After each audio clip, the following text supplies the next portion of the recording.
kitties, to another episode of RatG TV with your hosts, Zeus and the Wellandwingnut. And they thought I was the crazy one.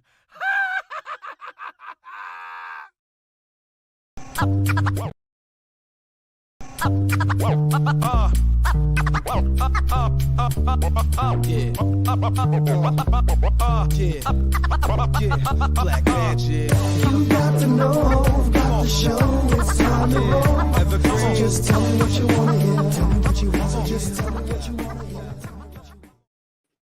Welcome back, everybody, to another edition of RatG TV. It's your boy Zeus, and joining me as he does from week to week, it's my boy, Angel Boy, the man, the myth, the legend, Lemon. That's right, the Wellandwingnut himself, Steve Lambert, rocking the Atlas regular shirt with his old man on the logo. How's it going, brother? Good. How's your week been? It's been good, man. It's been uneventful, honestly. Yeah. Well, actually, I did a lot. It just felt like I didn't do a lot, you know. Yeah, winter does that to you. That's it, man. That's it. So what's the occasion with the throwback? I was having some contrasting issues with the black T-shirt, the black background, so I thought I'd go throw something else on real quick. And I don't bring this relic out too often. I don't think I've ever worn it on the show. No, I've never seen it. I don't wear it out a lot. So, and I'll show everybody. You gotta love the sponsor. That's right, JL Escort Service. I don't know if they're still in business. They probably are. They really are. Under a different name now. I think it's Max's. For tax reasons. No, I didn't say taxes. I said Max's. Right. West Side Sauna. West Side represent. We're really sorry about that, Welland, but it's your shame. So today, speaking of shame, we are talking about movies. Like we've all got that movie where everyone's like, oh my God, that's the best movie ever. And we're like, did we watch the same thing? And the masses seem to love it. And we're just like, no. And I know a lot of people will just say like the Marvel Cinematic Universe because, you know, it makes so much money and not a lot of people like it. I totally get that. But I'm talking like singular movies. It could be franchises too.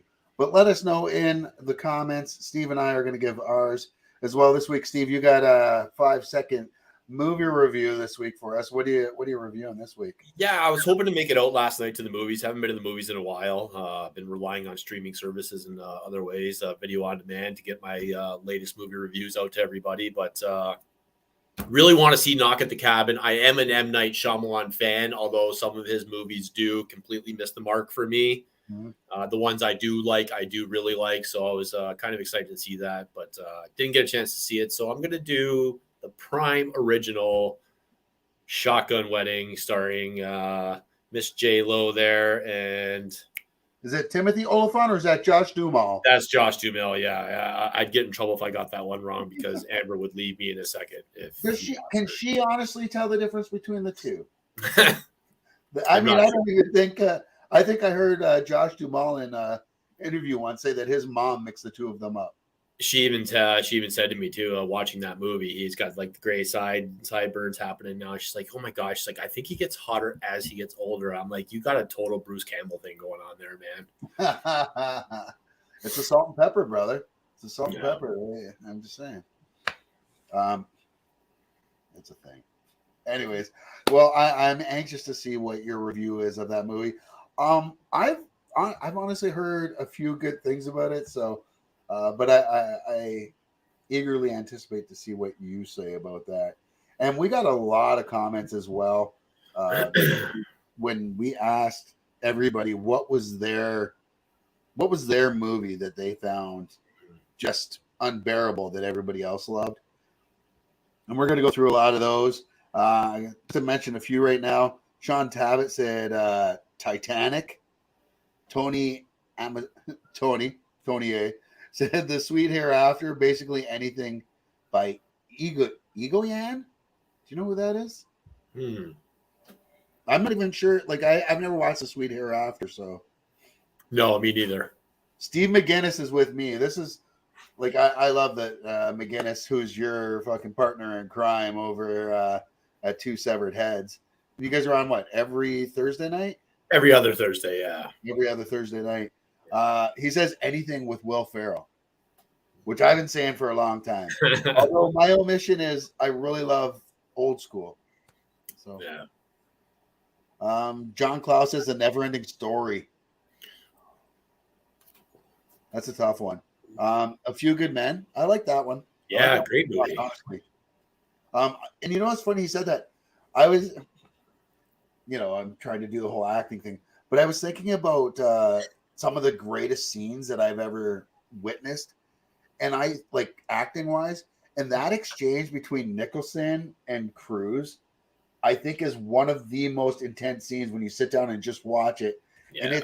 And people talk about, acting, you see people lobbing back and forth and that metaphor of tennis. And I've never really ever seen it before, but when I broke it down thinking about it the other day, I was like, oh my God, there it is right there. Like that scene is just, I'll watch it over and over. Yeah, again. Nicholson's little speech alone is just fantastic. And how he builds up, right?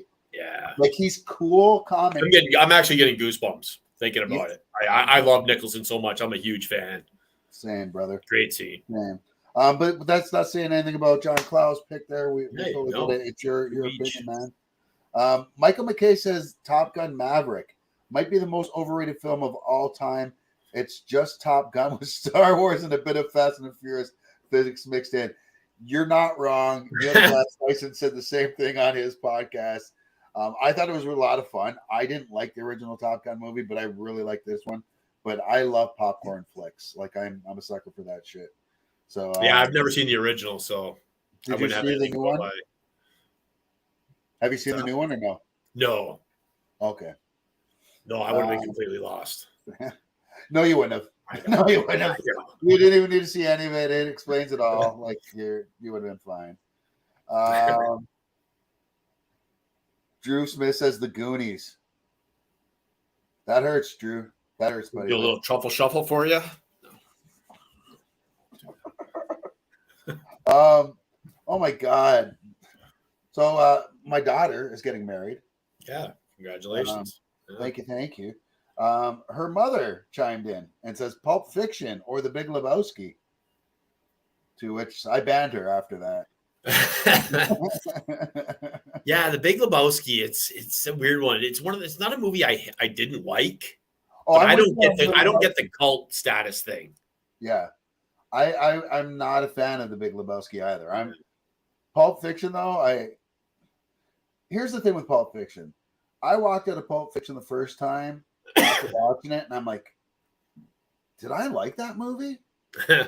Or did I hate that movie? What's in the case? Right. And then I watched it again and again and again. And you know what? Every time I watch it, the better it got. It was kind of like Knives Out, honestly.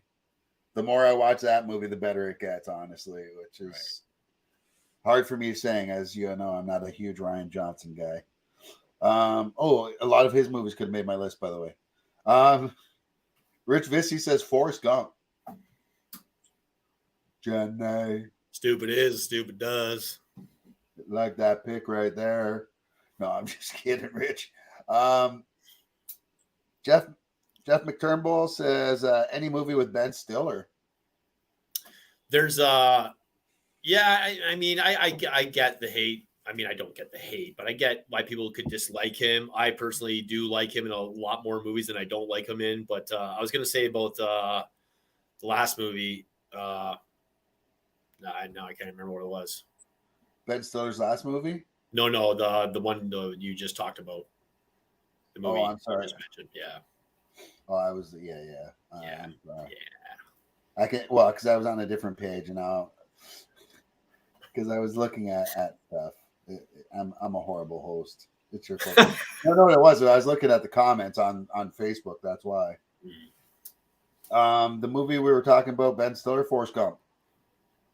Oh, Forrest Gump. Yes, there's that scene in This Is the End where Craig Robinson is having a conversation with Jay Baruchel, and he's like, "You're probably one of those people that hate universally loved movies like Forrest Gump, right?" And he's like, "Yeah, it was an atrocious piece of shit." Yeah. Do you think Baruchel's like that though? I hope I don't care though, because he's Canadian and I love right. him. Yeah, so he gets a pass. Yeah. As long as you're not eating babies, and we love Easy you. there. We love you, Tom. Yeah. I don't believe it. Tom Hanks, right? I don't Like, believe it. I don't even know where any of that. Anyways, yeah. Derek Chin says the Venom movies, though I don't know if anyone loves them, and any Adam Sandler movie.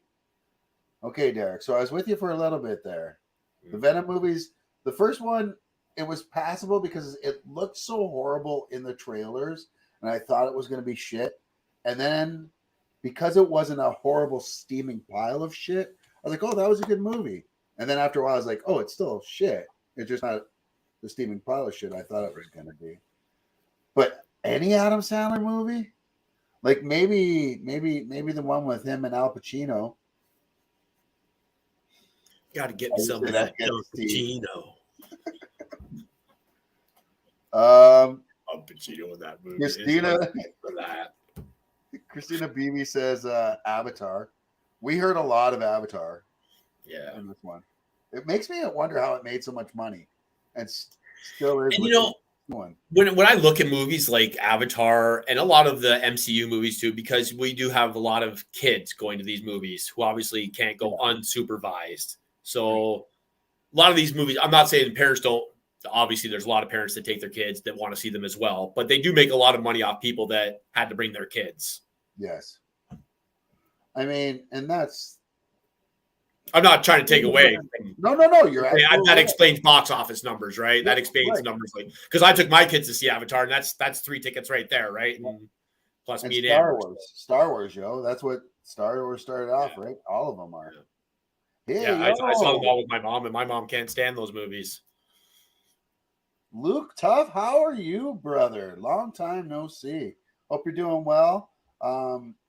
When we talk about the greatest movies that everybody hates or everybody loves that we hate, we know one that we will love when it gets made that everybody else will love as well, and that's of course the Blumhouse special of Clancy in the Hood, and it's gonna be something special.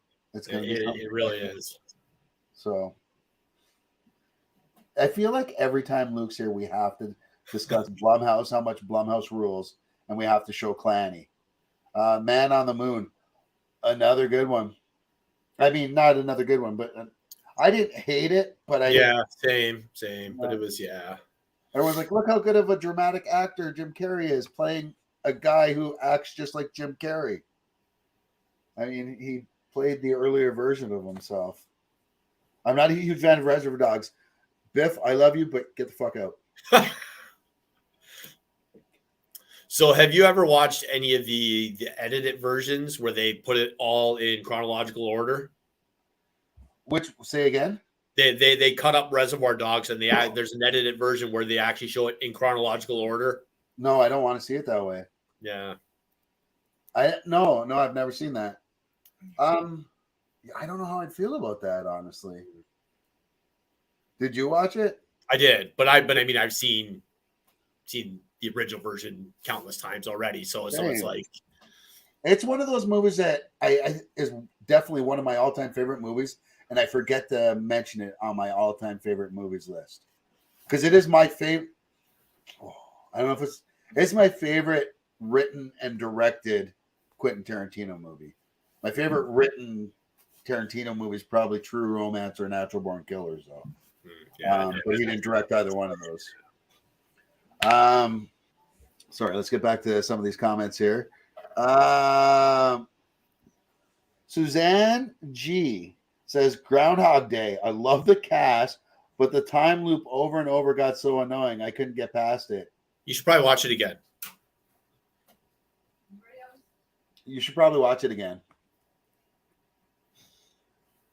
Gord Hogue says The Notebook. Yeah, I mean, It is what it is. Sean Rose says Elf. I didn't hate Elf, which is weird for me, honestly. I've never seen it actually. Elf? Yeah. Oh, you know the Christmas though, so that makes sense. But I'm a huge Will Ferrell fan. Yeah, you are. But did you watch Spirited with him and Ryan Reynolds? I did not. Yeah, see? Just saying, there's a pattern there. I love Will Ferrell, just not enough for Christmas.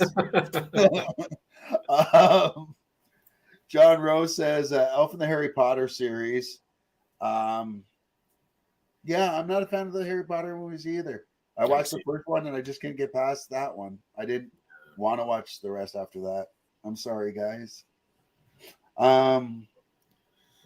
Mark says Top Gun. I thought it was insipid propaganda trash. Blood simple.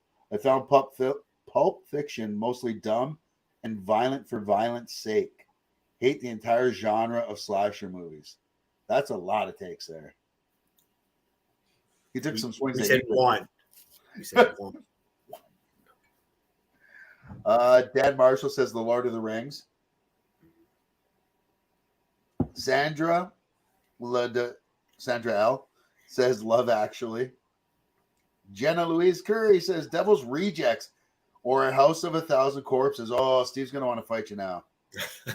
I mean, I don't consider them horror masterpieces by any means, but I did like both of them. The third one, not so much. Yeah, right. Yeah, sorry. And I wasn't saying yeah right to you. I just got a text message at the same time saying I'm too old for the Harry Potter series. Justin Ray says Avatar, new Fast and Furious, new horror movies trying to bring back a franchise like Scream. I just saw them in theater. They remastered Titanic in 4K. Frigging let Jack die in peace already. Mandy Goss says Pulp Fiction. That's another one for Pulp Fiction. Alan G says Avatar. Norm Boucher. Here's no shock. Norm says a 2005 porn movie called Pirates had great reviews and $1 million budget, but meh, I've seen better. Norm, you've starred in better. Robert James Cole says The Exorcist. It's a really bad horror movie. Now, do you think it's a bad horror movie, Steve? That's what I've always wondered, because you know it still terrifies the shit out of me. But it's not a bad horror movie. It's just, but it's not a great movie. It's too damn long. Yeah, there's a lot of really lot of lulls in that movie, man. A lot of low points. Yeah. It drags and drags. And that's not the stuff that I remember from a kid. I just remember the crucifix and the yeah. So much. Well, and I watched it before the spider scene. Right. Backwards crab walk. Yeah, stop it. Alan Dion says Top Gun as well. Our buddy Daryl Alexander Moore, the Wolf, says Ferris Bueller. And now, Wolf, and I don't know if you're watching or not, but Wolf, isn't Ferris Bueller filmed in your city in New York? Or are they in Detroit? It's New York, right? In New York. Chicago. Is it Chicago? Chicago. But isn't, what's his name, wearing a Red Wings jersey? His best friend? Yes, he is. Yeah, I'm almost positive it's Chicago. Okay. I just remember the big, whatever it was, Macy's Day Parade or whatever they're in. So I thought it was New York. Rob Buckley says, well, the reverse is I love Howard the Duck, but no one else can stand it. I mean, I loved it back in the day because they tried to show us Ducky Titty. Sorry, I'm just getting a text here. Oh, no, that's all right. Brady Brown says A Christmas Story. I always partial to Christmas Vacation. I love both of those, but I get it. Christmas Story, especially if you didn't grow up in that era, that's a hard one to watch now because the technology has gone so far beyond that it looks very out of date.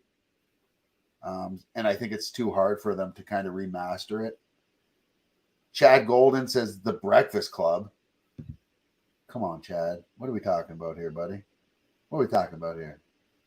Breakfast? Talking about breakfast? Sorry, that was my bad attempt at Allen Iverson. We got a lot of comments going on here too. In the chat, live chat. Drunk as usual, Kleiny into Hood, Blumhouse will rules. Oh, Basketball Diaries, just throwing it out there. Really? So that's every time I'm like, oh, Mark Wahlberg is just such an overrated actor. I think back to Basketball Diaries and I was like, oh shit, he was actually really good in that movie. That movie and Fear, I'm like, he was really good when he first came into the business, but he was good playing a douchebag. When he plays a douchebag, I think he's in his wheelhouse. Right. Not saying he's a douchebag just because. Just Google his youth. Google Mark Wahlberg youth. Google Mark Wahlberg youth arrest.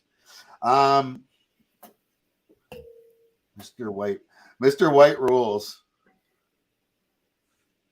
Which one was Mr. White in that? Was that Steve Buscemi? No, he was Mr. Pink. Yeah, Buscemi was pink.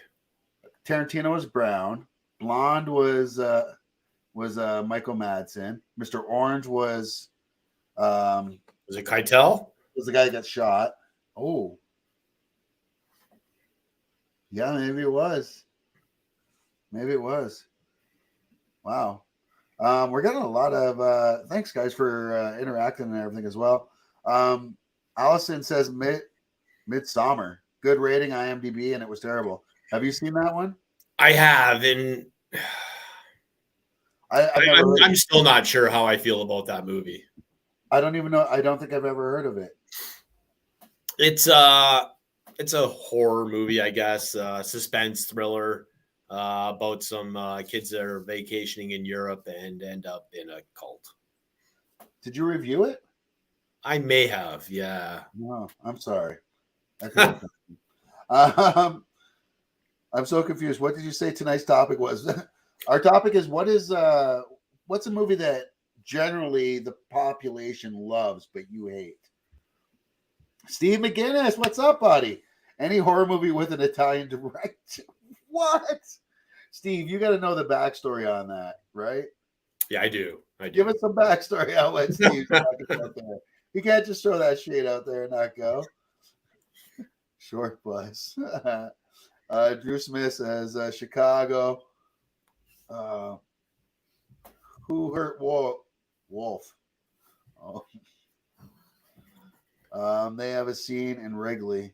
I'm trying to catch up, guys. So, based on 100% true story. Which one's based on 100% true story? I'm just going to go with anything with Kleiny and Blumhouse, blah, blah, blah. Harvey. The Goonies. What? Drew Smith. And Midsummer. Yeah. I think not. All right. Cool. Wow. There's still a lot of other ones that we missed on the page there. Scott says the whole Harry Potter series. Dallin says Clockwork Orange and The Lord of the Rings. I'm halfway there with you. And Lorraine Crawford says Pulp Fiction. That's a lot of Pulp Fiction in there. Yeah. I'm starting to take it personally. All right, what do you think? Should we get to our list there?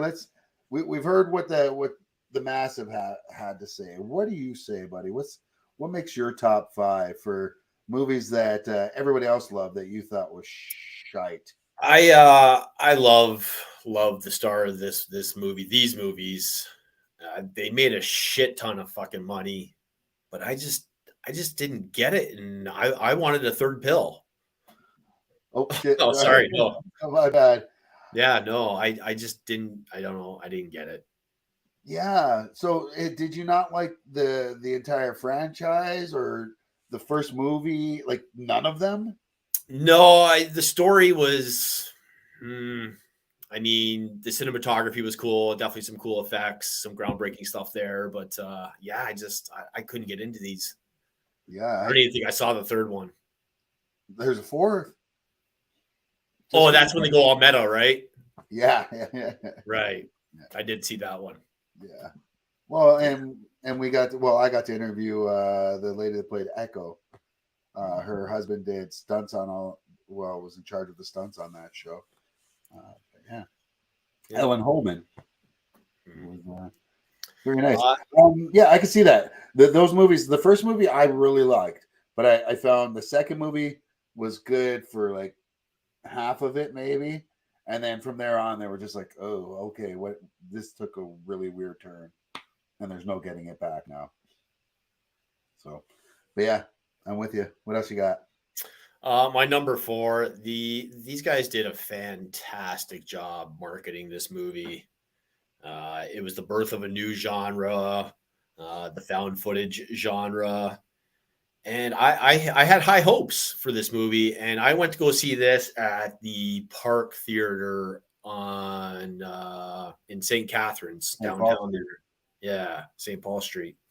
And man, I just remember people clapping at the end and standing up, and I was sitting there in the back going, "The fuck did I just watch?" What did I miss? I don't know. And of course, this is a Blair Witch Project. Yeah, I mean, the second one, this one's a masterpiece compared to the second one, but that's not saying anything for me. That's not saying anything. I don't know. Like I said, marketing around this movie was fantastic. The fact that so many people thought this was real found footage for so long. But and it spun so many other found footage films afterwards, right? Like those Paranormal Activity movies and everything. Yeah. Enterprise 2 series was enough. How dare they kill off Trip, mother? No, dude. Movies. But yes, Enterprise was. Well, I didn't. That was the one Star Trek I didn't really like. I'm sorry. It's Steve's fault. What do you got next? My number 3, I'm glad we don't do the show live anymore because I'd probably get some stuff thrown at me for this one.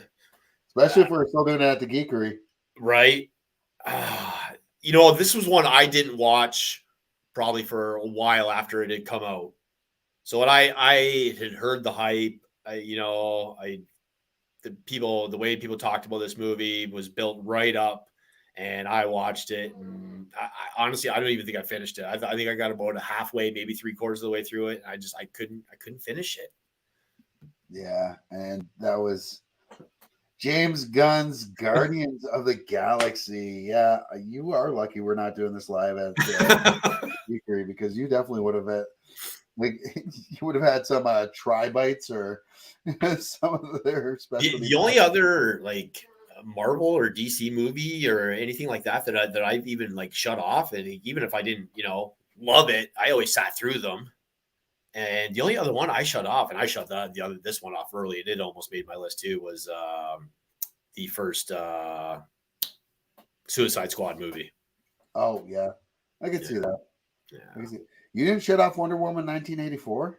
You didn't watch it?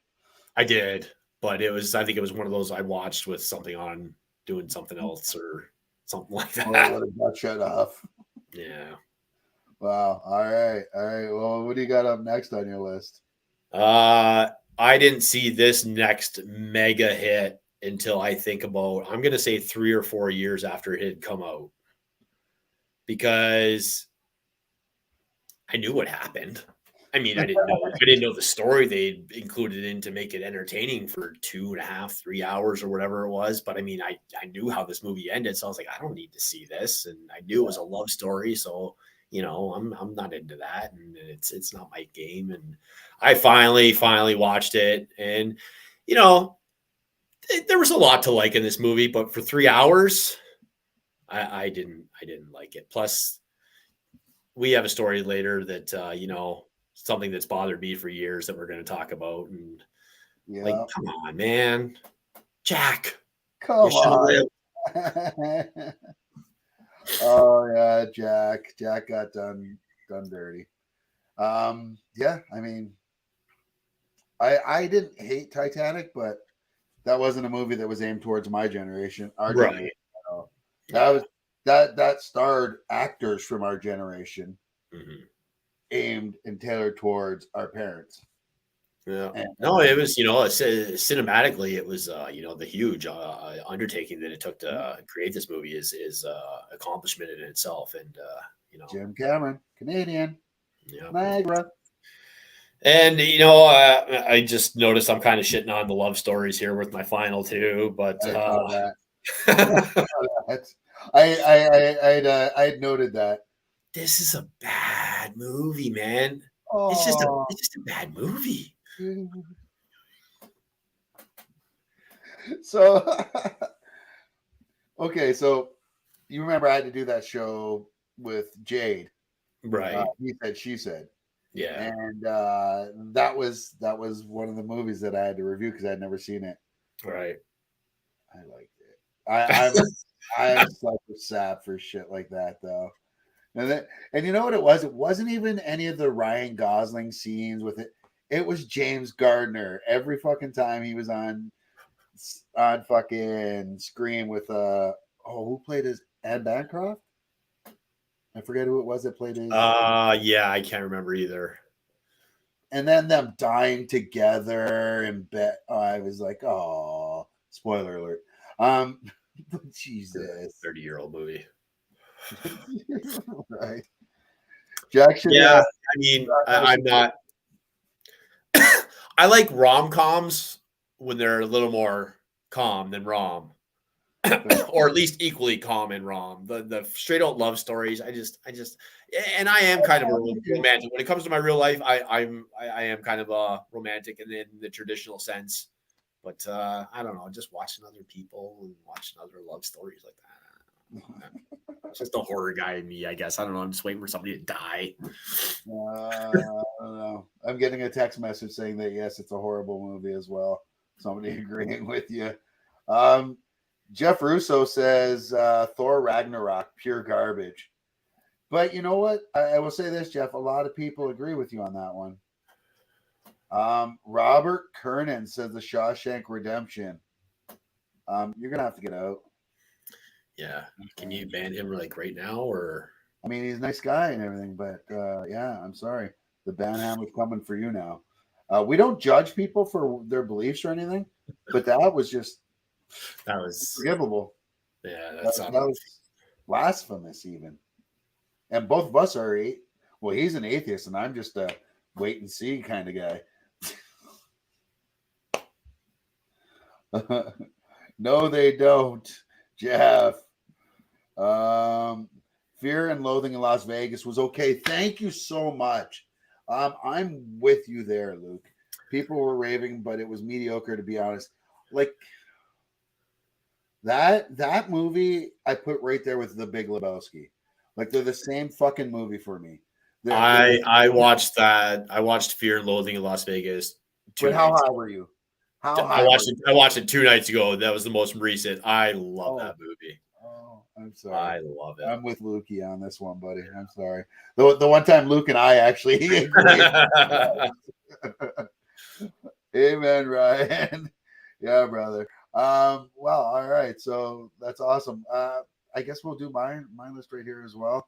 I just got to find where mine went. Oh, here they are, right above yours. Whoo-wee. So my number 5 movie, we talked about these ahead of time, and I was like, because I didn't think any of my stuff was going to shock you, but my number 5 kind of shocked you. And it may shock some other people too, but I was just not a fan of this movie. I found it really overhyped, especially in the late 90s, early 2000s, when everybody had that same cover up on their wall, and everybody was talking like Razor fucking Ramon. And I mean, it was a boring movie for a lot of parts and just a lot of overacting. And I'm talking about Al Pacino as Scarface.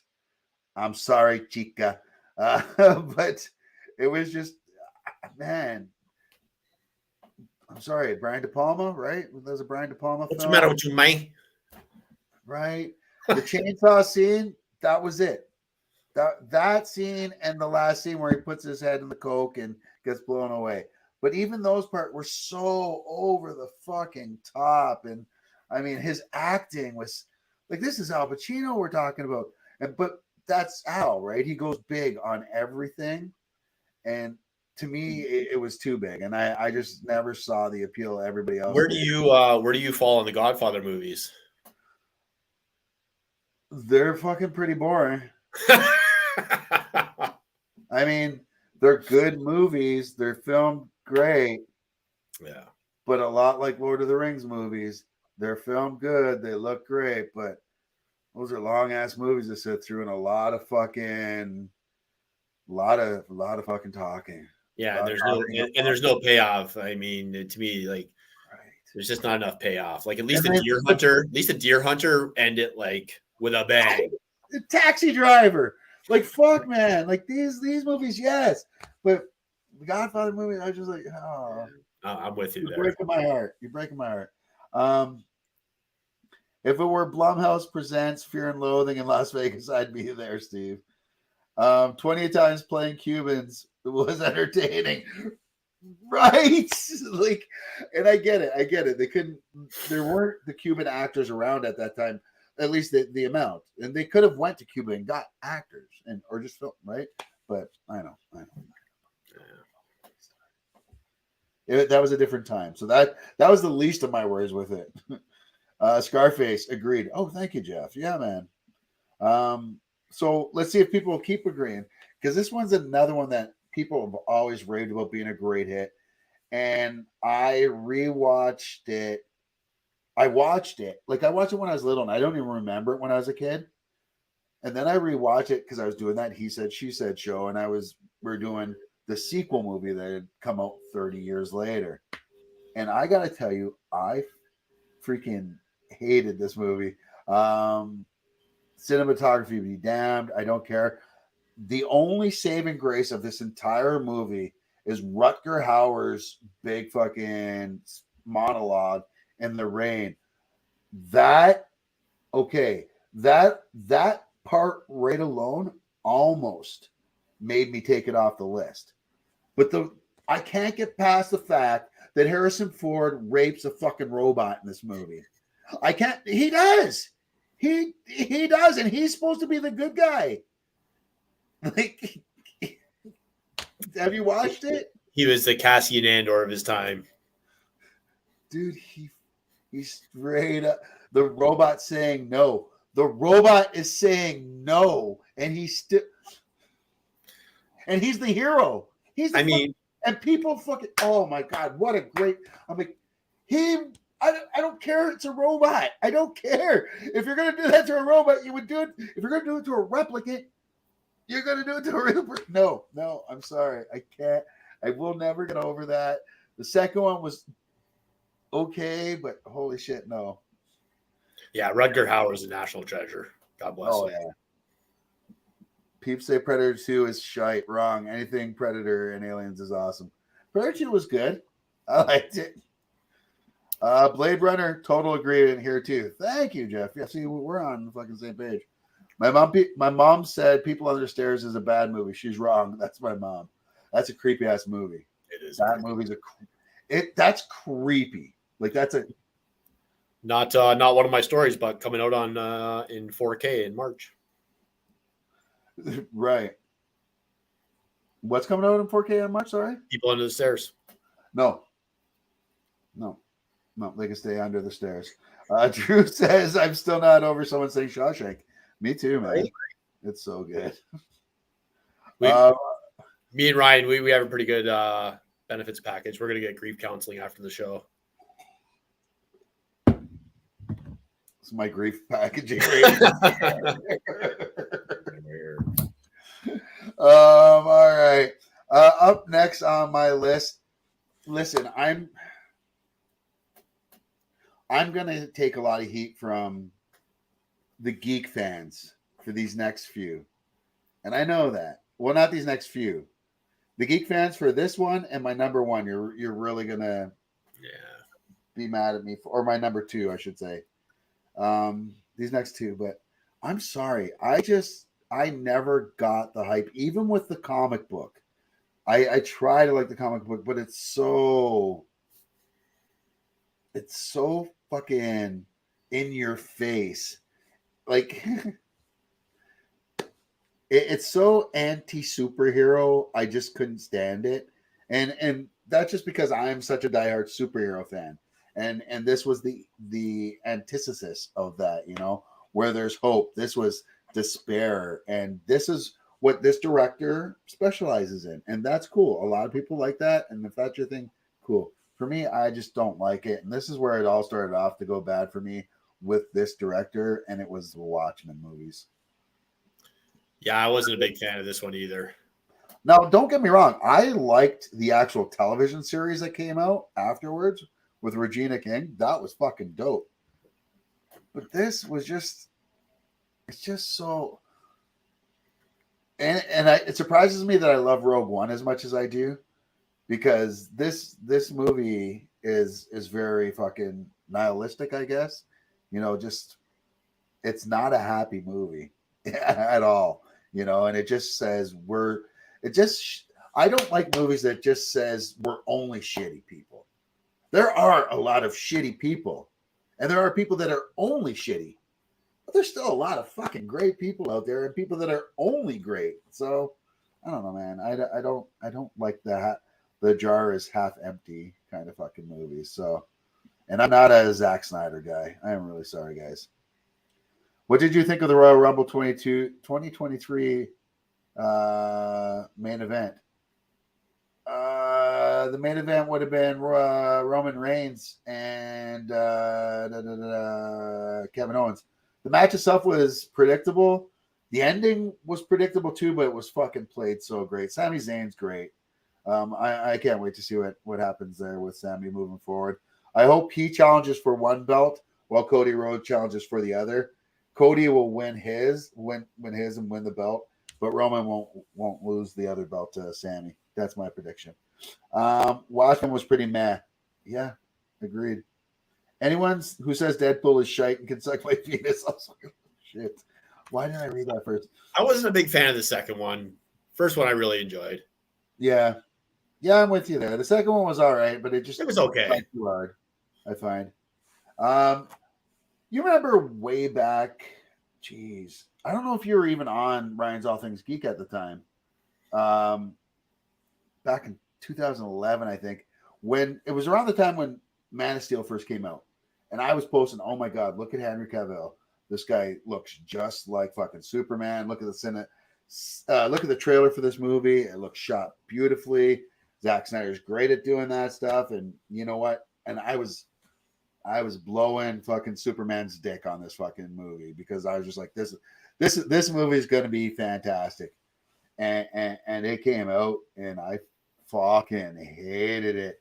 I mean, taking Superman and basically making him Batman, and his parents that all of a sudden didn't give a shit about other children and other kids' lives. Well, protect your secret. Let those kids on the bus fucking drown, says Pa Kent. I mean, it was just, and every time I watch it and try to see what the Snyder fans like about the movie, I'm like, no, man, they've got it so wrong. And I get that you like that movie, but I'm just saying that's not Superman. That's never been Superman. That's Batman. He's the brooding one. He's the even.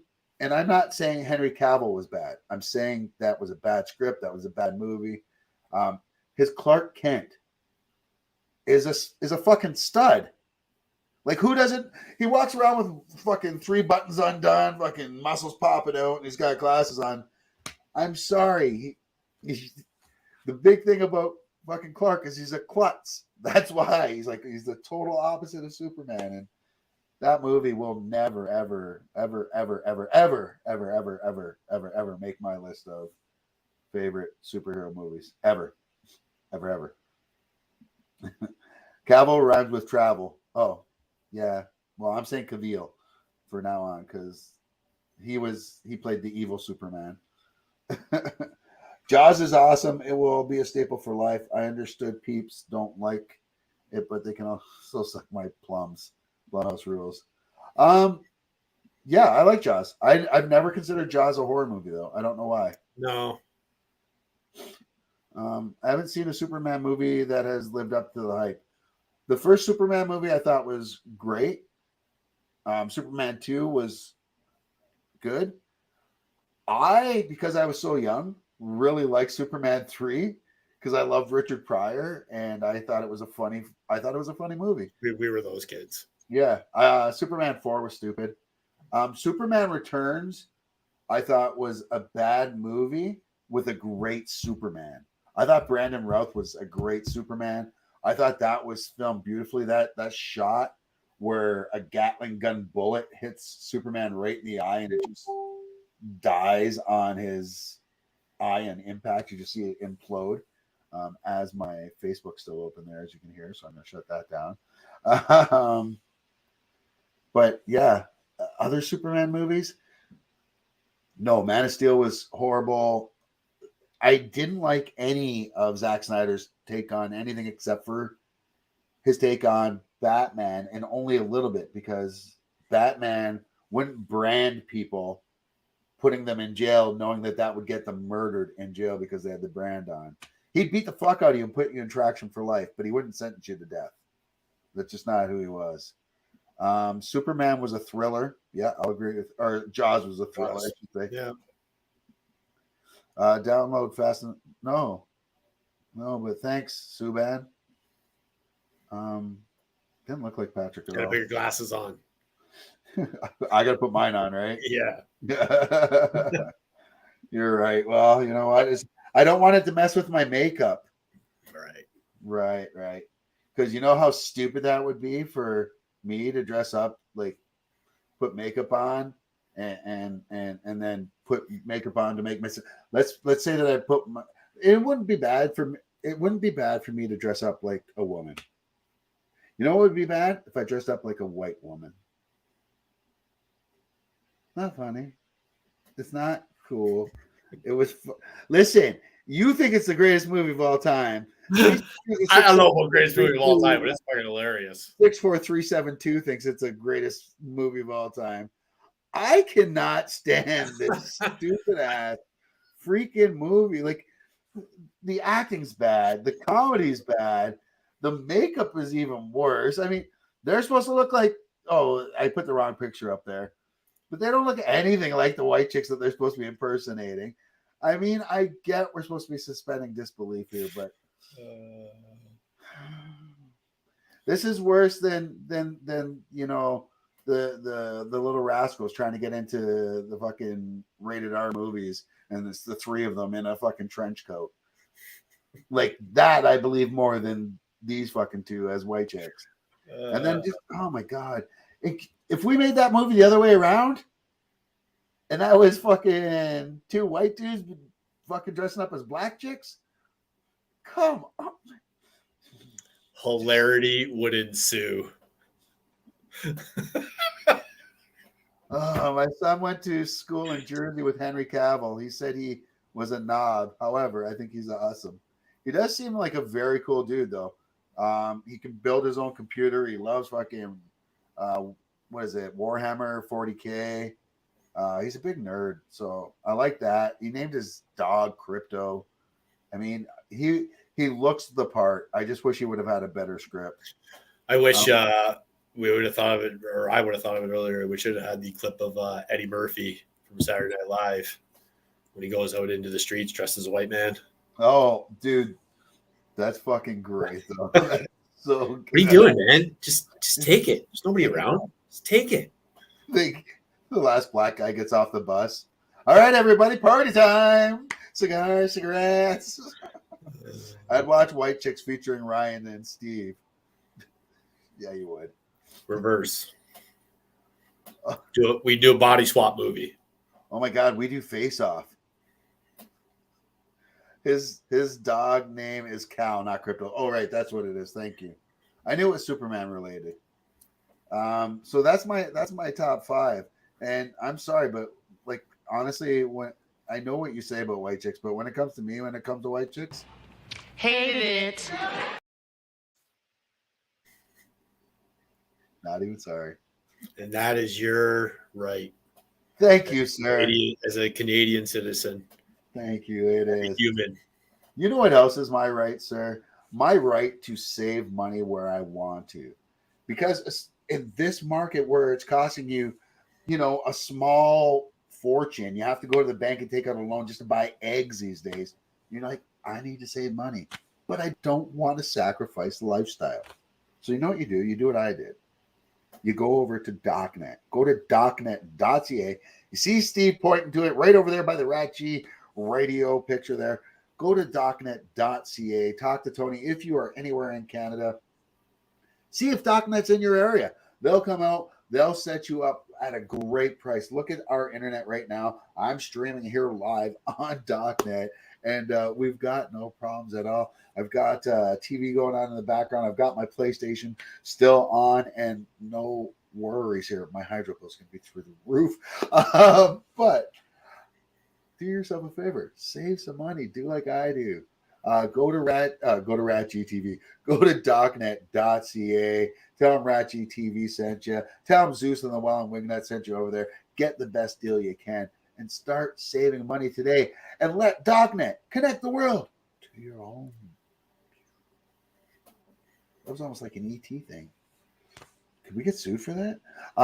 We weren't doing ET. We were doing the girl. Yeah, no, don't do that with DocNet. No, don't. No. Oh, No. that could sting. What was that show with the girl? Would you like to swing on a star? Out of This World. Yes. Burt Reynolds was her dad. I thought that was a Canadian show. I always thought that was a Canadian show. It was a great show. Shut up. The song's stuck in my head now. Love you guys. See you later. Love you too, Jeff. Hope you're doing well, brother. Take care. I gotta go. Look, you're awesome. Blumhouse rules. Steve is the king of horror. Ryan is the Ling. Ryan is the king of comic books. Thank you, brother. I appreciate that. I will take that. So I think it's time for us to start doing your movie review. You got a big movie review coming this week, and the fans, they just love Steve's 5-second movie review. I mean, and you've got Shotgun Wedding. What can you tell us about it? J-Lo and Timothy Oliphant's lookalike, Josh Duhamel. She's gonna hit me. Josh Duhamel. Cheech Moran is in this movie. I always forget her name too. Stifler's mom, who's always hilarious in everything she's in. Yeah. Great cast. Lenny Kravitz tries to act in this one, but it's Lenny, so he gets a pass. Right. But Lenny's one of my favorite vegans, so just had to get that in there. All right, folks. If you are new to the show, what happens in Steve's 5-second movie review is we use the best technology in the world. We put 5 seconds on the board, and within that 5 seconds, Steve will give us his review of said movie, Shotgun Wedding. Folks, if you're ready, Steve, are you ready? It's time for Steve's 5-second movie review by Steve. Yeah.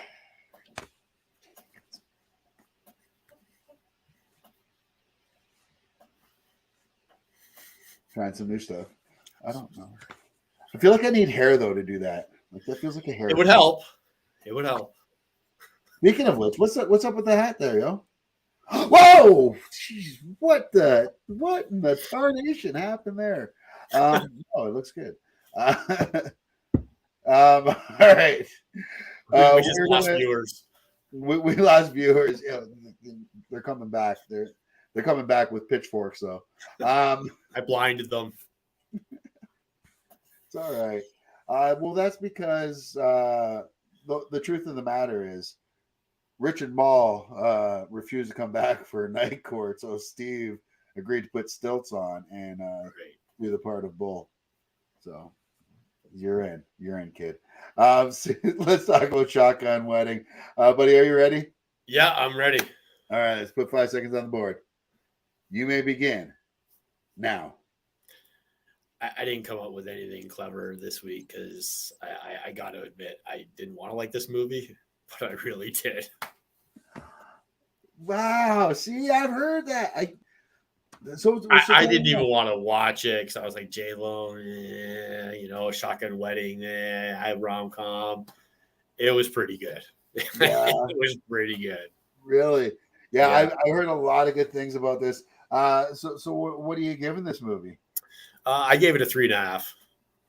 3.5 out of 5. Oh wow, dude, that is really good. Amber Williams, aka Facebook user 3672, says it was awesome, so funny. Yeah. Well, see, and I did hear that, and I'm like you. I do like rom-coms, but only specific ones usually. Well, they usually I like rom-coms when I really like the cast.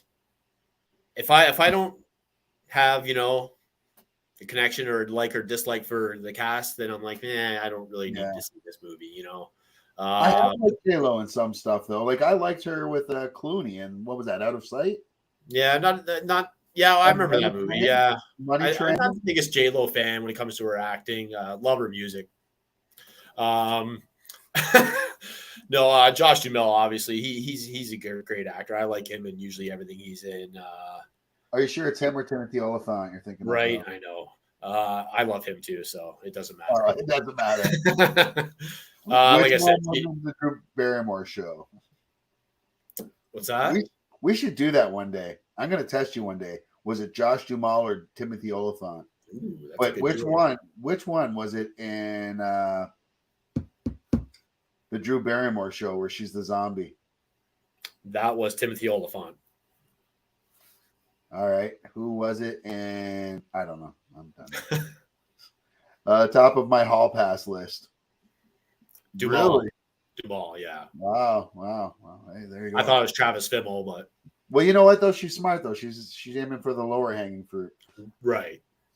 Just kidding, Josh. Like we know him. He's watching right he's now. totally gonna be on the show this year.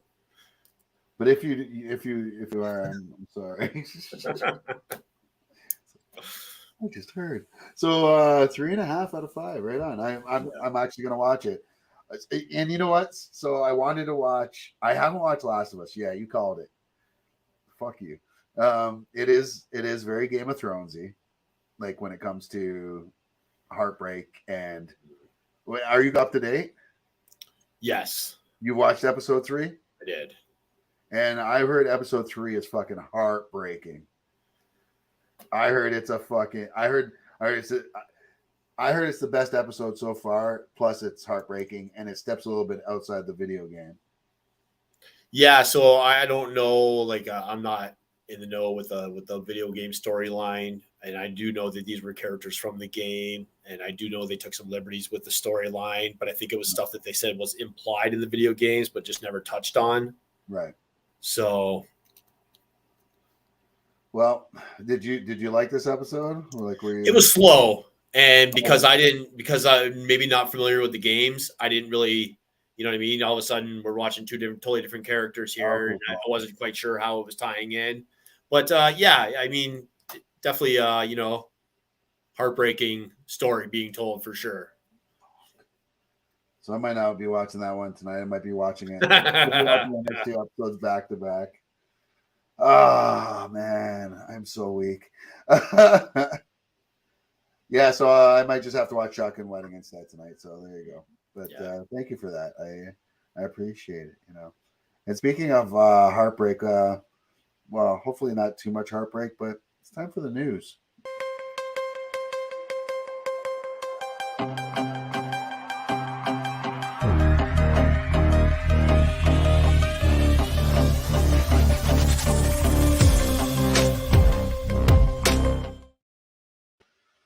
Well, like I said, time for some heartbreak. 2023 really giving 2016 a run for its money. Like, I want to put the stats together and kind of see where we are for celebrity deaths compared to that. I think it was 2015 going into 2016, right? What year did we lose Bowie? Because it was Christmas or a couple days. It was December 28th. I'm going to say 4 years at least now. Yeah, I think Joe Cocker was that same December.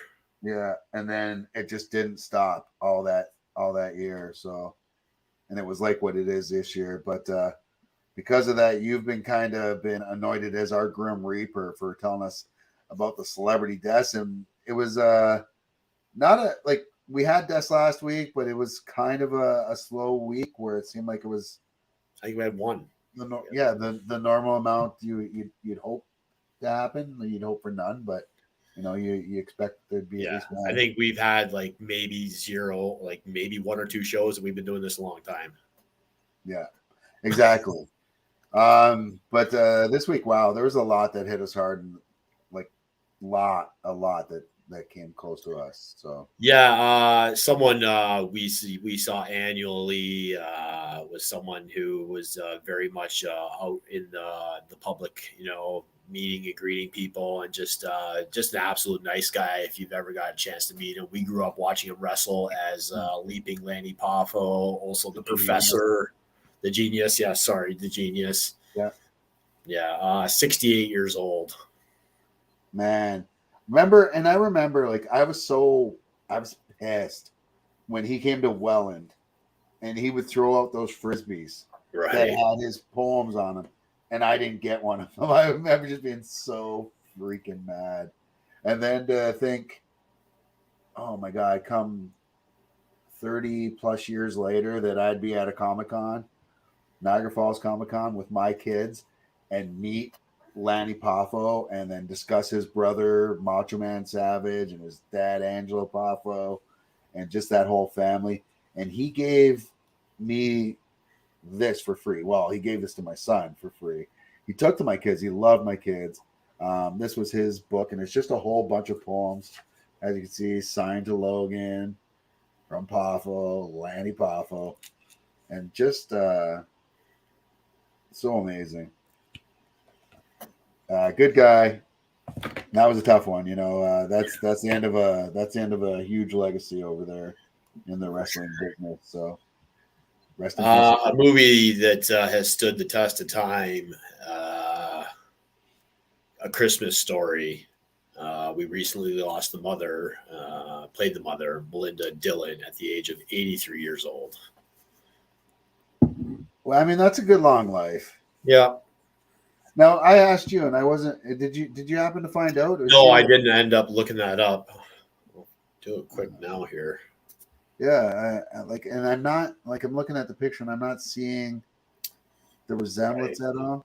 But, and what's her name? Melinda Dillon. Yeah.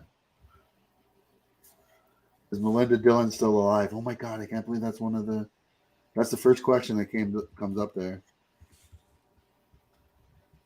It's like the goo. Says she has one child, so. No, Melinda Dillon and Matt Dillon are not related. Melinda Dillon is a well-known actress. Okay. Yeah. But either way, that's still a sad loss. So. And then 68 for Lanny Poffo is young, but 45 to lose Annie Wershing. Yeah, Wershing. Yeah. Known for her roles on 24 and also voicing Tess in the Last of Us game. Dude, Tess, she was the Borg Queen on Picard. She was the main villain on the couple seasons of The Rookie. She is such a talented actress, and I had no idea she had cancer either. This was a tough one. I really, really liked her as an actress. And yeah, she played Tess in the thing, and I have to assume that's one of the reasons why she didn't play it in the movie or in the TV show. Yeah. A show we grew up watching, in reruns for years too. Laverne and Shirley was a staple in my home growing up. It's a show my dad liked, and he didn't watch a lot of sitcoms. It's a show my mom liked. And Cindy Williams, who played Shirley, has passed away at the age of 75. Shamil. I don't know the word. Something house and pop parade. We're gonna do it. What is it? Shamali. Yeah, Lenny and Squiggy were hilarious on that show. And this was another spinoff from Happy Days. Right. So we got this, then Mork and Mindy as well. And I think Joni Loves Chachi. They were just spitting out all the shows there. But that wasn't it. Like there was a lot this week. No, I didn't get a chance to meet her when she was at Frightmare in the Falls. Me and Steve talked about it on Thursday. He had an encounter with her where she was actually at his table and said that she was the absolute sweetest lady ever. And only 64 years old, to lose Lisa Loring, who plays the original Wednesday Addams. She spent 3 years on As the World Turns in the early 80s. Did a few slasher flicks in the 80s, but that was really about it. Wow. That's another sad one, man. I mean, it didn't stop this year. It felt like it didn't stop. No, and poo-poo on these movies is if you want. It's movies we grew up with, and I still love watching these movies. Yeah. They're just a good time. And we lost Chief Hurst, of course, George R. Robertson, best known for his role on Police Academy, as well as being in the movie JFK. Canadian. Oh, nice. 89 years old. They filmed Police Academy at my college, right, at Humber. Now, was he in the first one as well, or did he come in the second movie? I don't think he was in the first one, no. Yeah, I don't think he was either. It's been a while, though. And on my TV service, my 24/7, I have the Police Academy channel, but it's just a cartoon. It's not good. It's not good. A lot of those cartoons from the 80s that we grew up watching are on there, and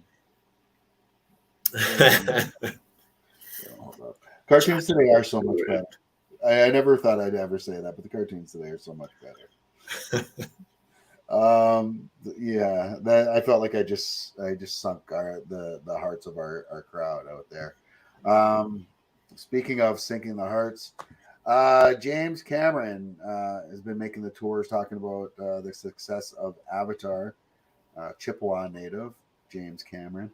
And he finally concedes and said they did a test and he conceded and said, yeah, Jack could have survived. They've been doing Jack dirty all these years. So does that mean the old lady pushed him off?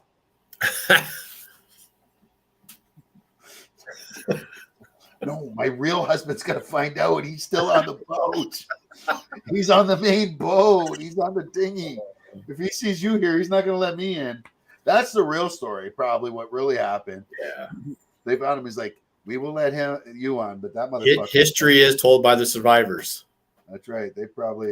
Jack probably was pulled on and then given a shiv and thrown off. What? Being realistic. Right. He probably got the paddle before he even got in the boat. Right. Well, is it time to reboot that movie then? Like, I mean, it's been a week or two since that movie came out. Right. But reboot, a show about a reboot, starring Johnny Knoxville, has been canceled already. Johnny said that he has high hopes that it's going to get picked up by somebody and hopefully get a season 2 and possibly more. So, but I haven't watched this show. I hope so. I know you're not a big Paul Reiser guy, but I really, really dug this show. Nice. It's about a writing room, basically. I don't know who the focus is more on, the stars or the writing room, but the writers are Paul Reiser and his, like on the show, his daughter on the show, and they're both kind of the showrunners on it. Okay. And then they have a mix of young writers and the old school writers who are very crass in our fucking style. And then the new ones are like, well, that's a little out of line. I mean, exactly. So, but they got to find that mix. And then, it's all these actors that were big in their day. Michael Keegan from Key and Peele. Okay. He's in it. Judy Greer's in it. Yeah, right. Johnny Knoxville. I mean, this cast is really good. The show is really good. And I'm with Johnny. I really do hope it gets picked up again. But yeah. Yeah, I'll have to check it out. Do that, man. And I have no way to make a segue to this one. So we'll talk about it. I'm going to try. Yeah. So it's finally happened. To Mars in 45 days. That's the promise that we've got from DARPA and NASA, at least that's what they're hoping for. I won't say a promise, but that's what they're hoping for with their nuclear thermal rocket for Mars, and maybe military usage announced by NASA and DARPA. Yeah, I mean, getting to Mars in 45 days, as opposed to what they were saying before was like 2 years. And I know people are shitting on it already, saying, "Oh, nuclear! If that blows up, we're going to get radiated on." If it's out of if it's out of the atmosphere, we got this whole ozone thing.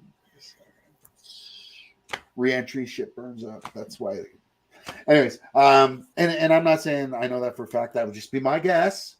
My guess. I mean, I'm not a rocket scientist or an astrophysicist, but I'm just gonna put it out there. Cool, right? Let me ask you, Steve. It's 10 years down the road, and this is just putting it out there. I know but let's say they accomplish this today, and they start doing travel next year to Mars, and it only takes 45 days. 10 years down the road, and they've been doing this for 10 years. Do you chance it? Do you go to Mars? Ever since I was a little kid, I've been fascinated with outer space. So, I really, really would, I think, jump at the chance. Really nice. Yeah, I think I might too. I mean, they're going to need construction workers there. 10 years from now? Maybe. No, I mean you. Oh, yeah, right. I should be an operator. That's all I do now. I'm a big machinery operator. Oh, true. Yeah, I guess you could just drive. Yeah. Well, yeah, they'll need that shit. Oh shit, I guess they won't need me then. I'll be in entertainment. Well, yeah. Every planet needs a Bob Hope. Right. The sad Bob Hope. Do they? Literally just saw your will and estate commercial. So good. Oh, well, thank you. I appreciate that. Yeah, they're playing that on a lot. I don't know why I've been getting so much play on that, but I'll take it. You know what? But if you are going to go to Mars, it has to be after you retire, though. You don't want to go there and work there. I want to go there as a vacation destination. Yeah, just like for a week. Yeah. Or 50. Yeah. Well, you can't. You're not going to be touring. I don't know. Let's try. Well, 90 days in one night, or 90 nights in one day. Right. How does that work though with time displacement? Between the time zone thing, right? Well, time zone, like whole planet zone, like our day it's much shorter than Mars is, right? Because we're closer to the sun. And I think the way our elliptical goes, yeah. So, but yeah, I was just trying to set you up for your next story though, with that whole touring and retiring and. Well, I mean, it'll be a sad day when I do have to retire, and maybe I'll have a no more tears or no more tours tour. No tears. Almost 30 plus years later, after the no more tours tour, Ozzy says he's finally hanging it up. That says that it's not his voice. I mean, it's a little bit your voice, Ozzy. I love you. It is a little bit your voice. But he just says he can't do the physical strain of putting on an hour plus show anymore. No doubt. How old is Ozzy now, did you say? Oh, God. Yeah, he's in his 70s for sure. Yeah, at the very least. And, just walking around is tough for him. And, it's a miracle he's alive. Let's be honest. Right? So it's definitely long overdue. And, he's earned it. He's earned it. The only thing that keeps you going this late in the game is hubris, right? It's your own ego, just being like, oh, I need to be up there. So, and I can sell tickets. And you can't just on your name alone.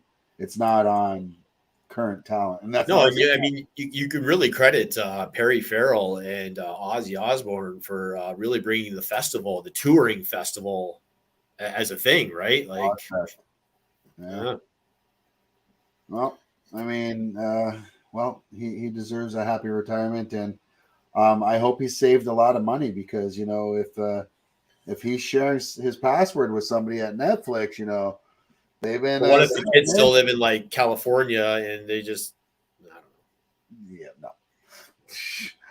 You heard the news that Netflix announced earlier this week that they were going to start their new password blocking, Yes. so that only so many users were allowed to use it, and if you're going to use it outside your house, you had to all this hoops and people lost their shit. People lost their shit. I mean, there's a lot of options out there to Flickster for people, and I think Netflix heard that, and they did hear that, and they walked their statement back, at least for now. They said, well, we're just trying this out, and it's only going to be in certain countries, and I forget what the countries were at. I had them off here, but I lost that page. But I mean, if it's in any countries, it's coming to yours. It's coming to yours. It's just the way it is. They won't exclude anybody. No. What do you think the answer is for streaming services, though? Because I had a story that we're probably not going to get to later about Disney, and they said that they've lost $1.5 billion from the streaming service. So they're talking about selling off movies and TV shows from their catalog to other streaming services. So to their competitors. What do you think the answer is? Because so many of these streaming services are having these. Did Netflix have it right the first time by saying that they were going to put ads in it? Because I think that's the only way you can do it. Yeah, as much as I've gotten used to not having to deal with commercials anymore, I think that's the logical road. Bring in commercials and then offer, like YouTube does, a premium service where you can pay extra not to have the commercials. Yeah, I mean, I think you're absolutely right. Now the question is, do you break up shows and put them in the spots where, like, when we're watching TV? And if that's the case, aren't we just watching TV again?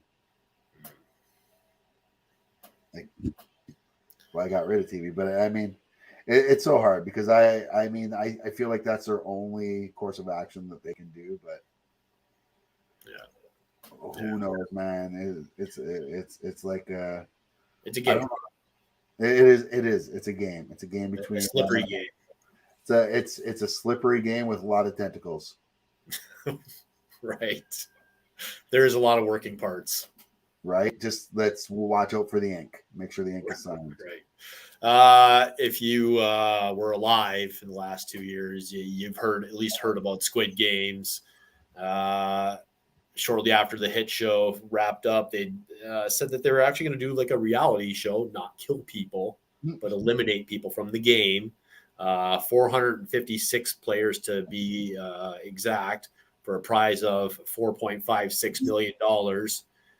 They started filming in Bedford, UK, and they didn't really have the luxury of planning for the cold snap that was about to hit. And contestants on the show that said it was unbearable conditions. I mean, more unbearable than the Squid Games? I mean, with the chance of death, probably not. But I mean, was it like just like, not Survivor, because they always do it in hot climates, but like these shows that we watch, and I'm sure they have them in other places too, where it's out in like the mountains in Vancouver, like alone, right? So I mean, I don't know. The show. I guess when you're appearing on a TV show, you expect some level of professionalism and kind of protection and being comfortable, and but yeah. Well, hey man, it's a game show. That version that you're talking about there has got nothing on. If you get the actual the Netflix premium version where they actually kill those. No, right. This show is full of tentacular fortitude instead of testicular.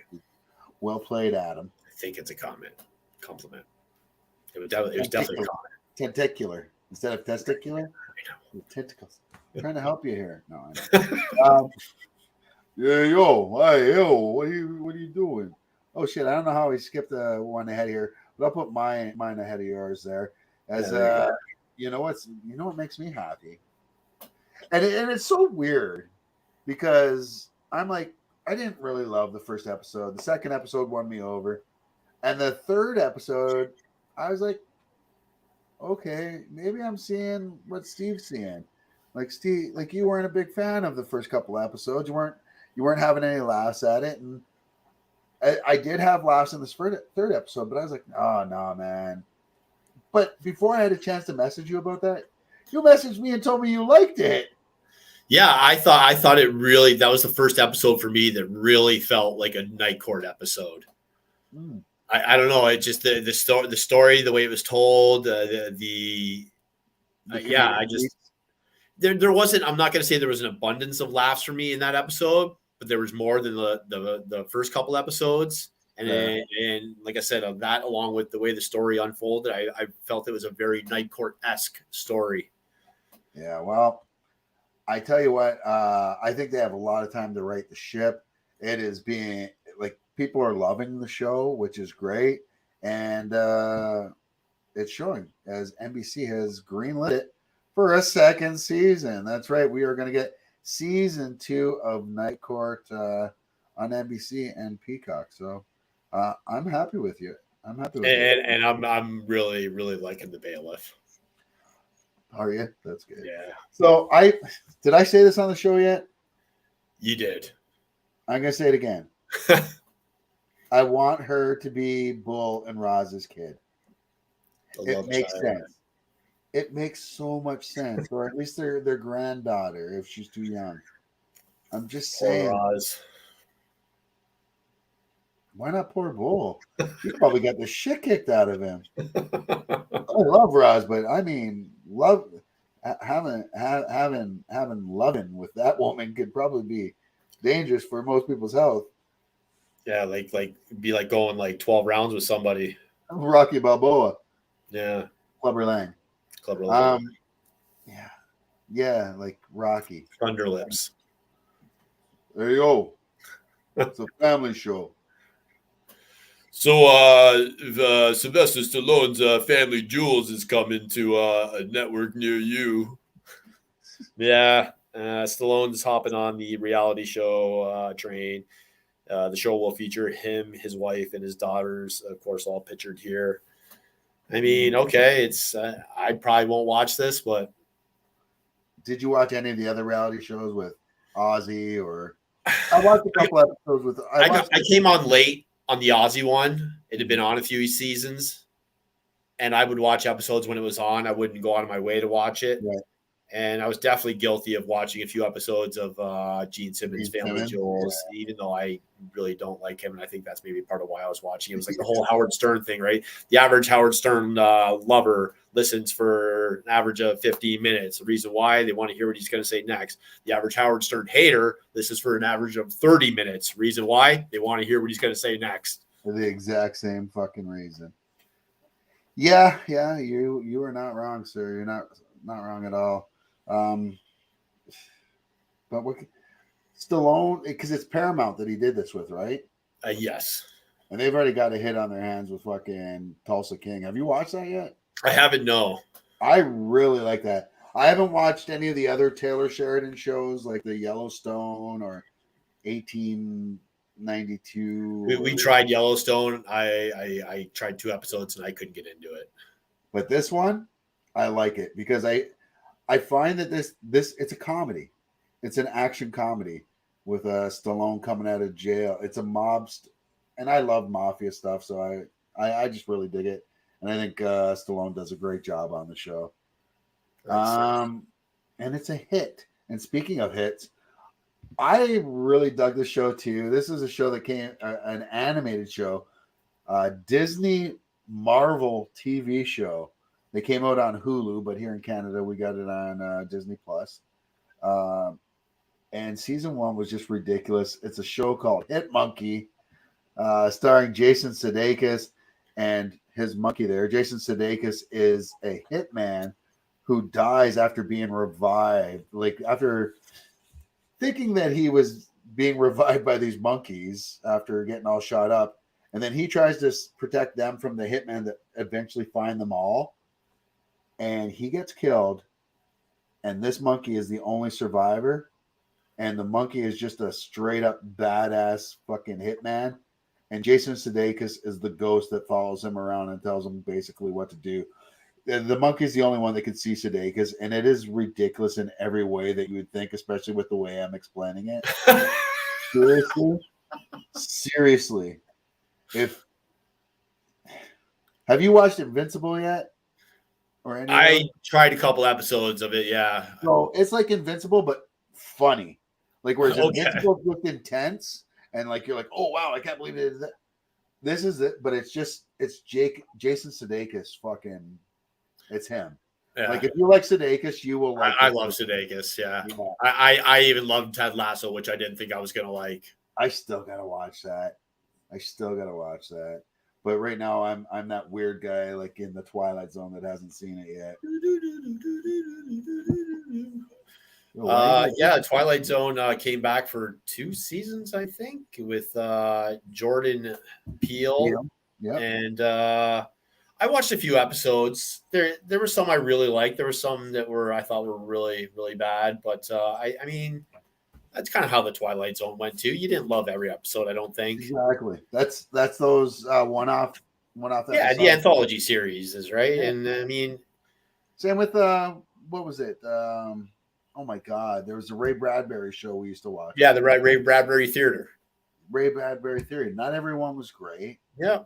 Outer Limits, same thing. Outer Limits, yes. Yeah, so that's the one. But yeah, apparently it's being removed from Paramount Plus. I think Jordan Peele doesn't care either because he is so freaking busy with. No, he doesn't.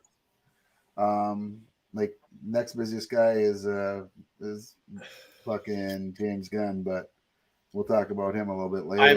I'm shocked that Nope was nominated for best wide release picture at the Fangoria Chainsaw Awards over Smile, but I mean, I really loved. I loved Get Out. Did you watch Nope?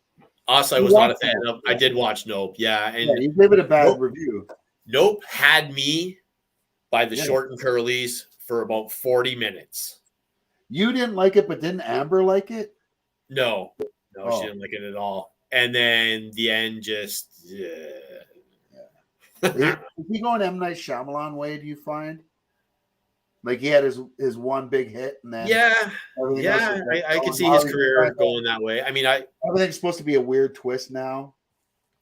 As much as I love Rob Zombie as a musician, and as the activist that he is, his movies are hit or miss with me. Like I either really like them or I absolutely think they're trash. Like trash or pass. Oh, we should have that as a review show now. Trash or pass. I guess trash would be pass. Yes. This tequila's great.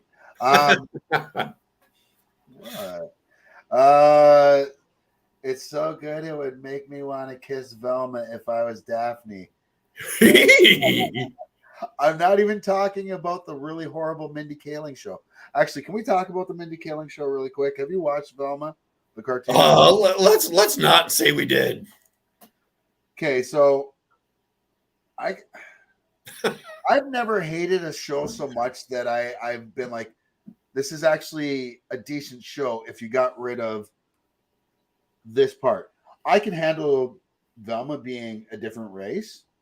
I can handle her and Daphne having sexual relations or that tension because as a kid we always loved that.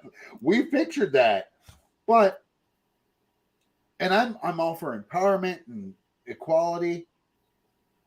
But every single time Velma talks, she's shoving that shit right down your throat. And I'm the guy that's usually on the side of all that.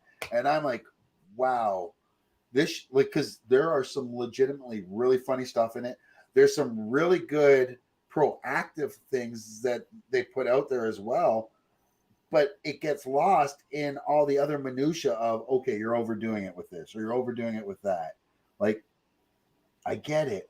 Just, And if you don't like the property this much, then don't do this property. Anyways, that's neither here nor there.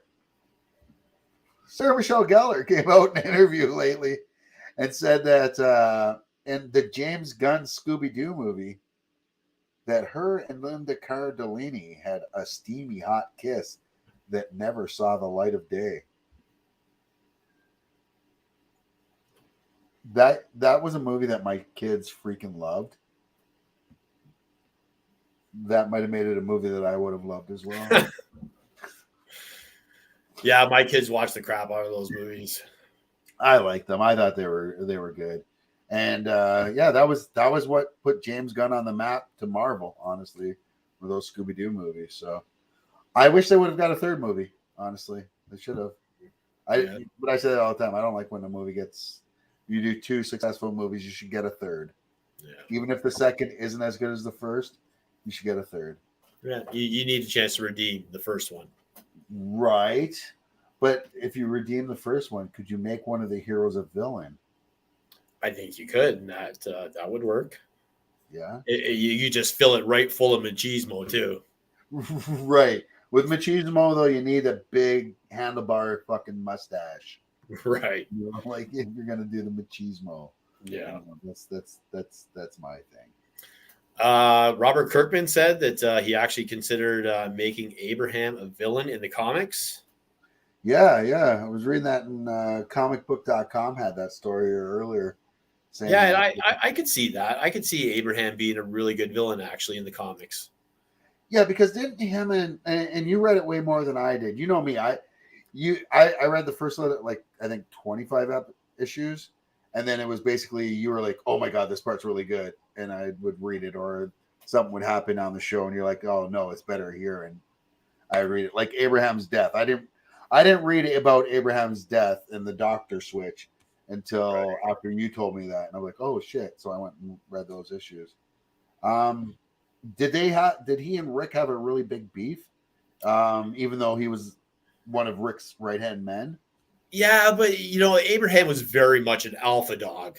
So I mean, to be a right hand to anyone is not really in Abraham's nature. Right. What did you think of it? Like, were you okay with how they pulled that off? Like, were you okay with him? Like, when you were reading it, I guess what I'm asking you, when you were reading it, was there ever a part of you that thought, oh, he should, like, these guys are going to beef and they're going to like throw down? Or were you cool with how it kind of played out? Yeah, I thought it was cool how it played out. Tyrone really got done dirty in the TV show because he was a fucking badass in the comic. Like, he was one of my favorite characters. I liked him more than Rick actually, and he was, again, one of Rick's, right-hand man. And yeah. Do you blame that on the actor? No, not at all. No, they completely. I mean, Daryl Dixon basically absorbed his storyline. Oh, really? Yeah, that's right. Or at least parts of it. And that's the weird thing that they never even added Dixon at any point in the comic books. Right. Like, I thought they would have at some point because the show was going when the comic book was still going as well, right? So, and wait till Rick dies, folks. Oh, spoiler. I'm sorry. You know what is another spoiler? And this makes no sense to me. E3 is such a fun event to watch and see the new video games and yes, all the electronics and shit that come out, but it's all about, what games are Sony bringing? What games are Xbox bringing? What games are Nintendo bringing? And, the last few years is like, oh, Xbox isn't here this year. PlayStation isn't here this year. This year, Xbox, Nintendo, and Sony all will not be at E3. You know who else won't be at E3?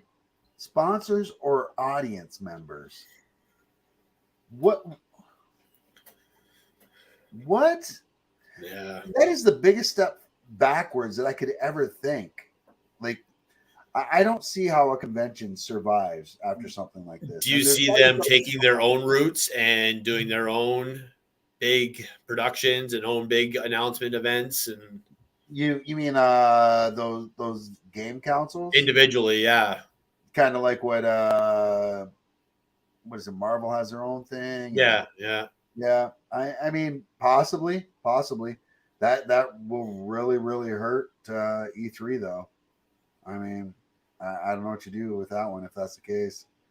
But hey, man, that's their own blood and honey. Yeah, sometimes you get your whole head in the jar and realize Yeah, this you was can't a get it up. bad idea. Or like getting stuck in yeah. Was it the honey jar or was it stuck in the hole? Maybe it was the honey hole. Yeah, either way, he was trying to Can we get say honey. that on here?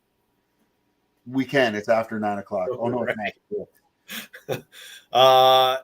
Already getting a sequel to Winnie the Pooh, Blood and Honey. This was only supposed to get a very limited, I think a 1-day release or something like that. Ended up getting a short, I think a 2-week release.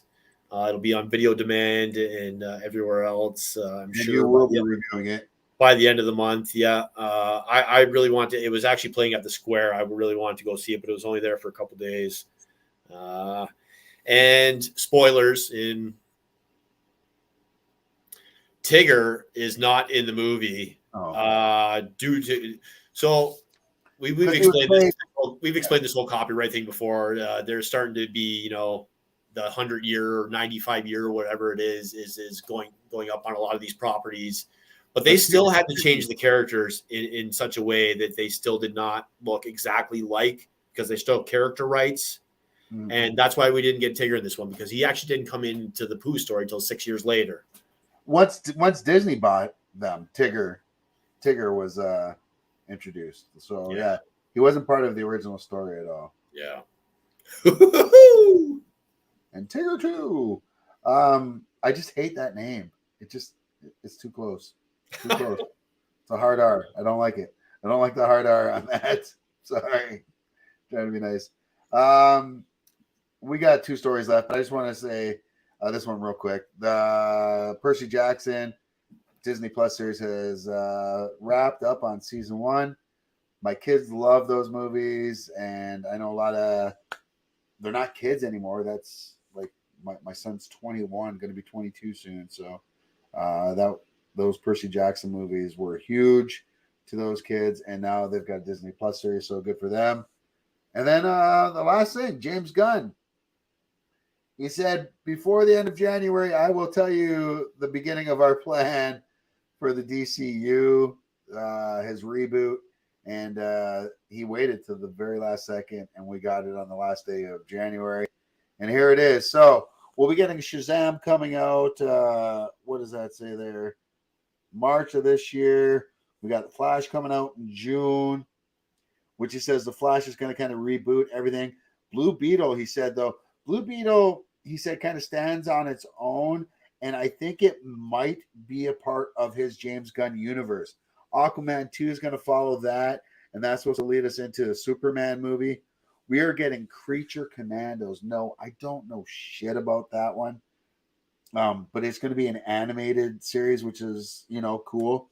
Waller, which is going to star Viola Davis from the Suicide Squad movies. She's coming back in her own series. And there's going to be a lot of people from the Peacemaker show that are going to be on that as well. Superman Legacy will also be coming our way.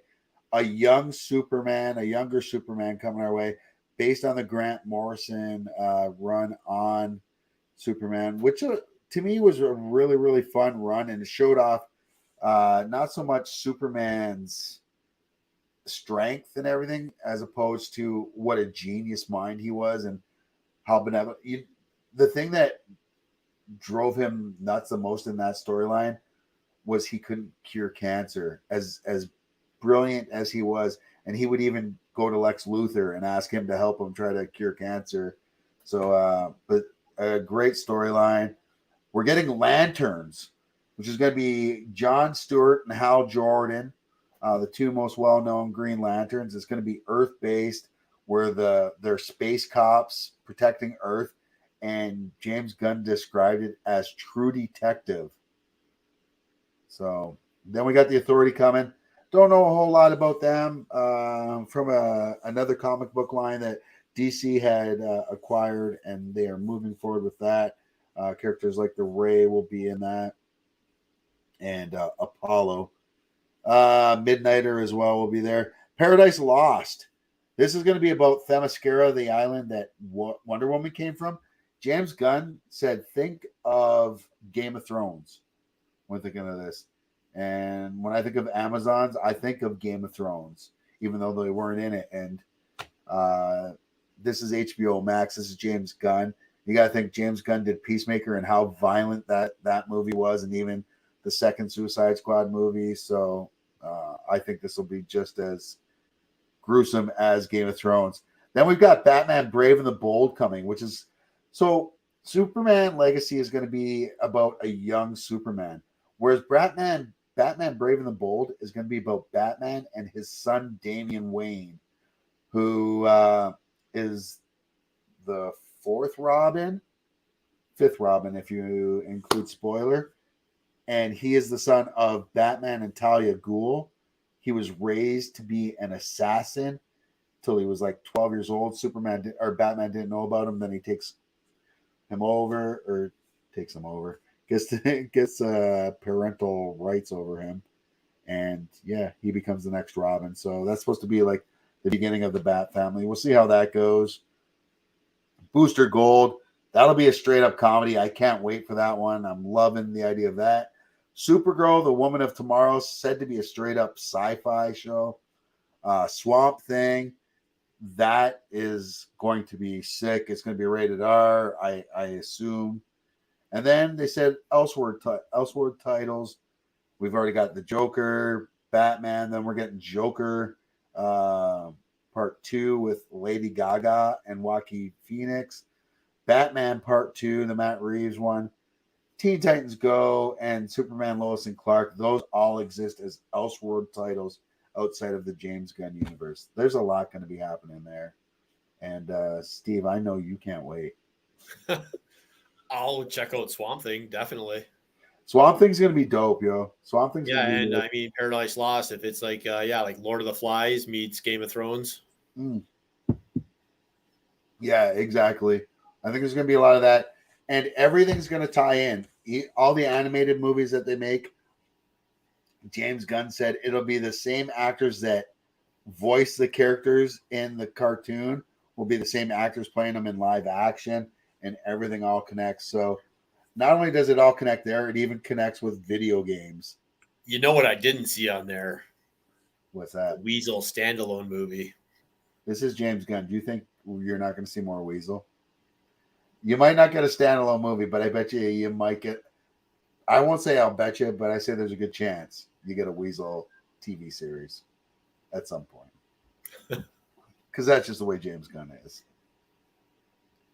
But yeah, that's it. Man, we made it through a whole show there.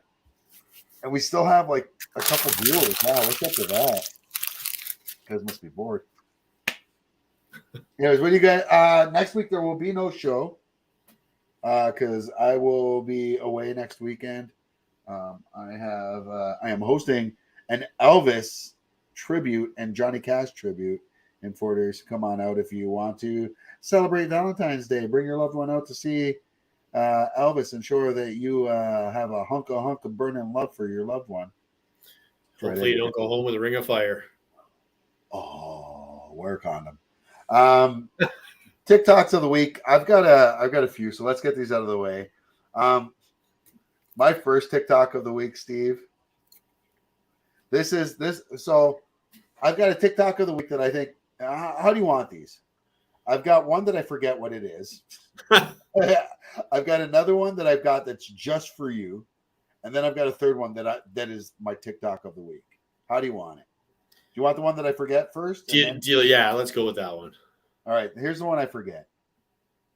English is one of the weirdest things in all of this Star is for Wars. you too. Chewie was always intended to speak in his Wookiee growl. It was even one of the first sounds that they recorded for Star Wars back in '77. But on set, Peter Mayhew actually spoke Chewie's lines in English. That old man's mad. You said it, Chewie. This was so the other actors could get the rhythm of the scene right. Did you And know Chewie's this? real voice was, of course, I didn't. dubbed in later. Knowing that still doesn't Makes make it sense, any though. less weird to hear, though. We good. Make my report. Tell him we're leaving then. All right. I'll tell him. I had no clue, dude. Yeah, no, it makes sense. The whole timing thing, yeah. So that one was kind of for you as well. This one is definitely for you. You will get this more than I do. I've played this, but not like you have. I mean, it's not GTA for you, but I think it's pretty close. Oh. Dude, what the fuck? Yeah, sorry, it was an accident. What happened? This guy just killed my horse. What the fuck? Yeah, sorry, I was trying to shoot him, but accidentally shot his horse. You're a real son of a bitch. It was an accident. I don't want to hear your excuses. You just killed a beautiful, innocent creature in cold blood. What's next, Adam? You gonna shoot me? Of course not. We're on the same team. Well, what about us? Are you going to shoot us? Yes, of course I'm going to shoot you. You're the enemy. I think you should leave. Get out. I agree. I don't even know who you are anymore. You're all making me leave. F off. Yeah. Okay. They call it Red Dead Redemption, not Red Dead kill horses. Yeah, I know. Yeah. Okay. Do you have a horse revive? I do. Nice. I do. Hey! That does not forgive you! How bad is it when somebody kills your horse? I mean, it sucks. I got the limited edition too, so I got a really good horse to start out with. And it died? So I was always very protective of my horse. I would leave alive? him miles away before going into places where I shouldn't be. Did it ever die? I definitely died a few times. Yeah, I'm sure it did. You've used the revive then. Oh yeah. But Red Dead's one of those games where you can't go the bad guy route. So you can. You can be bad guy. You can be a good guy. So you can go either way on that game. Go shoot a horse if you need to, is what you're saying. And my actual TikToker of the night goes to these fine folks.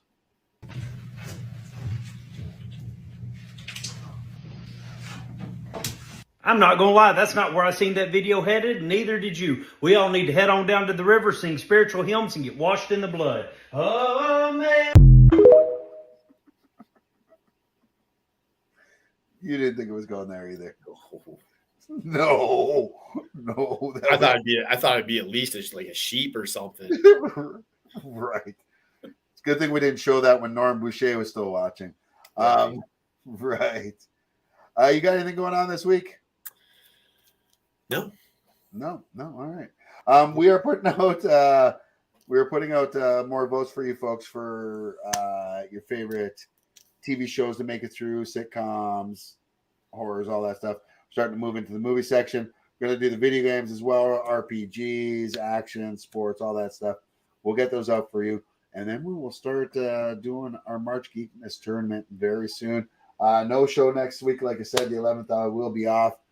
But Steve, you guys are off next week as well, right? You're the week after that. Yeah, we're the week after that. So so by the time we're back, my next couple of reviews, I'll probably have Winnie the Pooh, Blood and Honey for you, and possibly Cocaine Bear. So what? Oh. For the Wellandwingnut. I don't like that stuff. I just like the smell of it. That is every Wellander's favorite joke. Just putting that out there. Rest in peace, Hot Shots. For the Wellandwingnut, I am your boy Zeus. Hope you had a great time. We will see you all in a couple weeks. Enjoy.